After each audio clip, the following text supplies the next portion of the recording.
Hi friends, अगर आप हमारे वीडियो को सबसे पहले देखना चाहते हैं तो अभी हमारे चैनल को सब्सक्राइब करें और बेल आइकन दबाएं। आरबीआई ने खोली मोदी के झूठ की पोल। आरटीआई में कहा, राजन ने पीएमओ को दी थी एनपीए डिफॉल्टरों की सूची। देश के बैंक इस समय नॉन परफॉर्मिंग एसेट्स यानी एनपीए की समस्या से जूझ रहे हैं। इसके चलते वो डूबने की कगार पर आ गए हैं। मोदी सरकार को इसका जिम्मेदार बताया जा रहा है और अब ये बात रिजर्व बैंक ऑफ इंडिया यानी आरबीआई ने भी कबूल ली है। द वायर द्वारा आरटीआई के एक जवाब में आरबीआई ने कबूला है कि फरवरी 2015 में तत्कालीन गवर्नर रघुराम राजन ने चिट्ठी लिखकर प्रधानमंत्री कार्यालय सहित वित्त मंत्रालय को लोन न चुकाने वाले लोन डिफॉल्टरों की सूची भेजी थी। गौरतलब है कि संसदीय समिति को लिखे गए अपने पत्र में रघुराम राजन ने कहा था कि उन्होंने पीएमओ को एनपीए के बड़े घोटालेबाजों की सूची सौंपी थी और गंभीरतापूर्वक जांच की मांग की थी, लेकिन पीएमओ से लेकर वित्त मंत्रालय ने उस पर गौर करना जरूरी नहीं समझा और उसका खामियाजा अब देश के बैंक भुगत रहे हैं। एनपीए बैंकों का वो लोन होता है जिसके वापस आने की उम्मीद नहीं होती।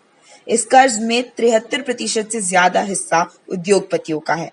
अक्सर उद्योगपति बैंक से कर्ज लेकर खुद को दिवालिया दिखा देते हैं और उनका लोन एनपीए में बदल जाता है। यही उस लोन के साथ होता है जिसे बिना चुकाए नीरव मोदी और विजय माल्या जैसे लोग देश छोड़कर भाग जाते हैं। सरकारी बैंकों के एनपीए में भी पिछले कुछ सालों में इसी तरह का बढ़ोतरी देखी गई है। रिजर्व बैंक ने बताया है कि मार्च 2018 में एनपीए 10.40 लाख करोड़ पहुंच चुका है, जबकि 2013-14 में ये 2,40,000 करोड़ था। देश में लगभग 90% एनपीए सरकारी बैंकों का ही है। देश के सार्वजनिक क्षेत्र के बैंकों का सामूहिक शुद्ध घाटा 2017-18 में बढ़कर 87,357 करोड़ रुपए हो गया। ये भारत के इतिहास में सबसे ज्यादा है।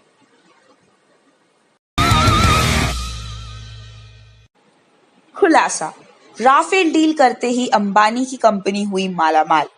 घाटे की रिलायंस को 284 करोड़ का फायदा।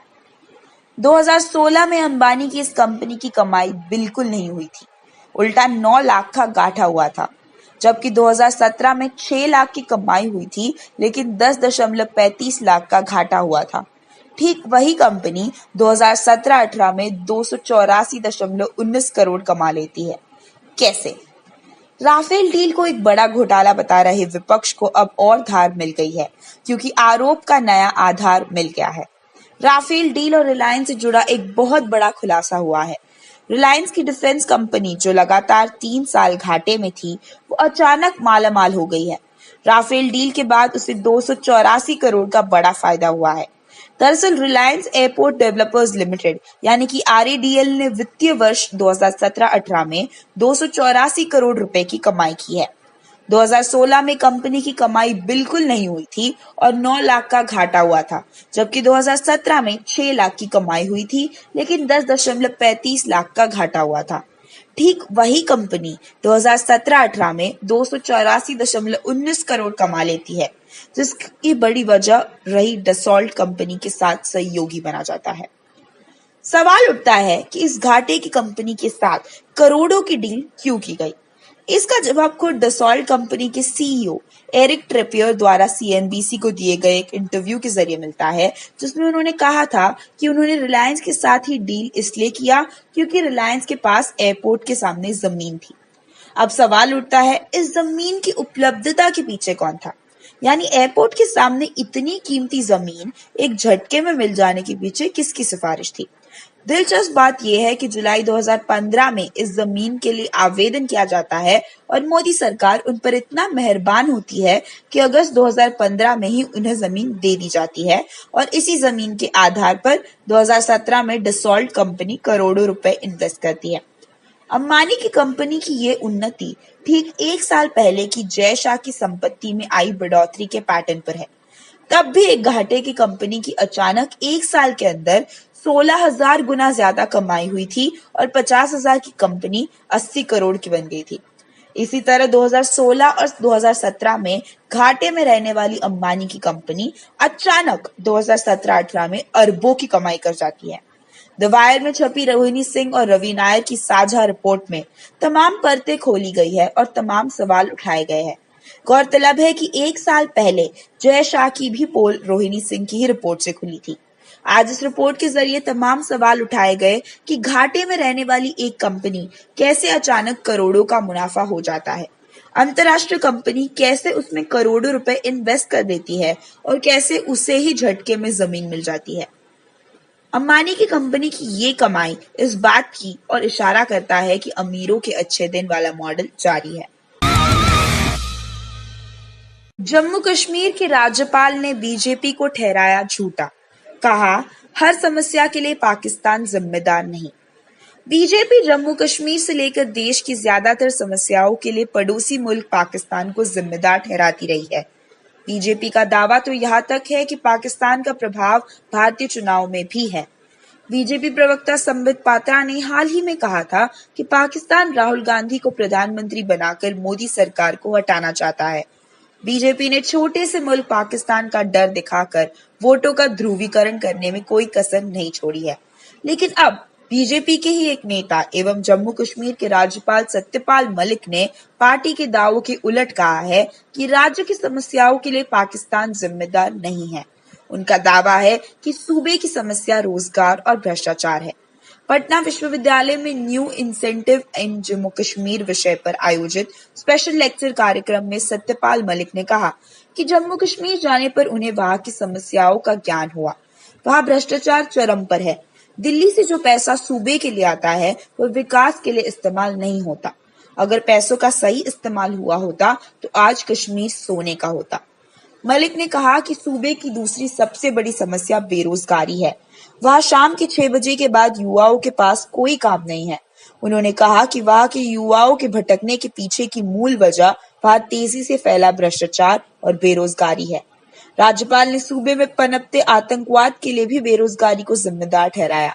उन्होंने कहा कि नौकरी न होने की वजह से हथियार उठाए हुए नौजवानों को समाज की मुख्य धारा से जोड़ने के लिए मैंने गृह मंत्री राजनाथ सिंह से भी बात की है। उमा भारती ने खाई राम मंदिर बनाने की कसम। लोग बोले गंगा सफाई वाली कसम का क्या हुआ। चुनावों के करीब आते ही राम मंदिर निर्माण को लेकर बयानबाजियों का दौर तेज हो गया है। आरएसएस प्रमुख मोहन भागवत और उत्तर प्रदेश के मुख्यमंत्री योगी आदित्यनाथ के बाद अब केंद्रीय मंत्री उमा भारती ने चेतावनी देते हुए कहा है कि अयोध्या में मंदिर निर्माण होने से कोई नहीं रोक सकता है। उमा भारती ने कहा कि राम मंदिर को लेकर जो माहौल बना है वो इसलिए बना है क्योंकि उत्तर प्रदेश में योगी की सरकार है और केंद्र में मोदी की सरकार है। यूपी और केंद्र दोनों ही जगह बहुमत की सरकार है।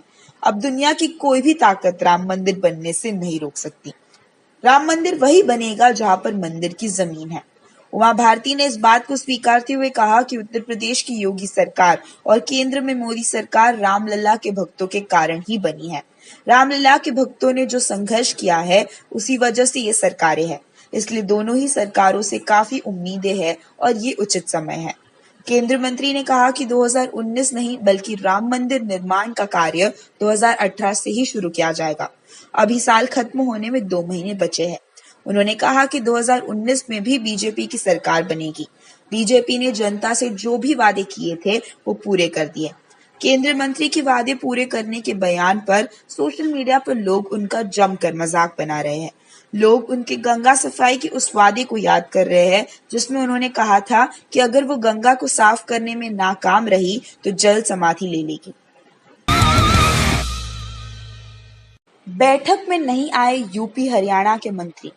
पत्रकार बोले इनके लिए मंदिर मस्जिद मुद्दे जरूरी है, प्रदूषण नहीं। दिल्ली एनसीआर में प्रदूषण के चलते पिछले 1 हफ्ते और आने वाले 1 हफ्ते बेहद ही खतरनाक है। आने वाले कुछ दिनों में प्रदूषण और ज्यादा बढ़ने के आसार है।